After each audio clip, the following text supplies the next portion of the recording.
নেত্রকোনার দুটি গুরুত্বপূর্ণ সড়কের বেহাল অবস্থায় চরম দুর্ভোগে পড়েছেন হাজারো মানুষ। বছরের পর বছর ভাঙাচোরা ও খানাখন্দে ভরা সড়কে প্রতিদিনই ঘটছে দুর্ঘটনা। দ্রুত সংস্কারের দাবি জানিয়েছেন স্থানীয়রা। রাস্তা সংস্কারের প্রয়োজনীয় পদক্ষেপের কথা জানান উপজেলা প্রকৌশলী মলয় রঞ্জন সরকারের তথ্যচিত্রে জানাচ্ছেন ডলি বিনতে মনোয়ারা।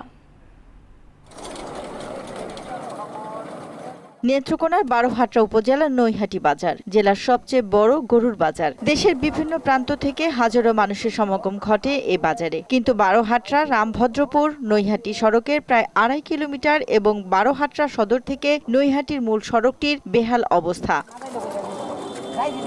দীর্ঘদিন সংস্কারের অভাবে সড়কের বিভিন্ন স্থানে সৃষ্টি হয়েছে বড় বড় গর্ত ও খানাখন্দ। কোথাও উঠে গেছে কার্পেটিং, কোথাও আবার উঠে গেছে ইট পাথর। অথচ এ দুটি সড়ক দিয়ে প্রতিদিন হাজারো মানুষ উপজেলার সদর, শিক্ষা প্রতিষ্ঠান, হাসপাতাল ও নৈহাটি বাজারে যাতায়াত করেন। তাই দ্রুত রাস্তার সংস্কারের দাবি পথচারী ও স্থানীয়দের।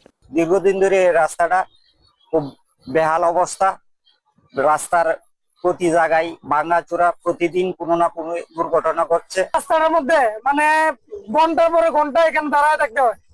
রাস্তাটা হচ্ছে কি একবারে ছোট। আমাদের গাড়ি ঘোড়া চালাইতে গিয়ে বিয়ারিং ভাঙে, এক্সেল ভাঙে, যাত্রীর কষ্ট, আমরা কষ্ট। আমরা কামাই করে 500 টাকা, গাড়ি ঠিকঠাক করলে লাগে 1000 টাকা। সরকারের কাছে আমাদের এই আবেদন যে রাস্তাটা মেরামত অতি তাড়াতাড়ি করা লাগবে। সড়ক দুটি সংস্কারে উদ্যোগ নেওয়া হয়েছে বলে জানান উপজেলা প্রকৌশলী। 26 বছরে আমফান নামে একটা প্রকল্প আছে, সেই প্রকল্পে কাজ চলমান আছে। আবহাওয়াটা ভালো হলে কার্পেটিং করে দেবো, তখন মানুষ আরামে যাতায়াত করতে পারে।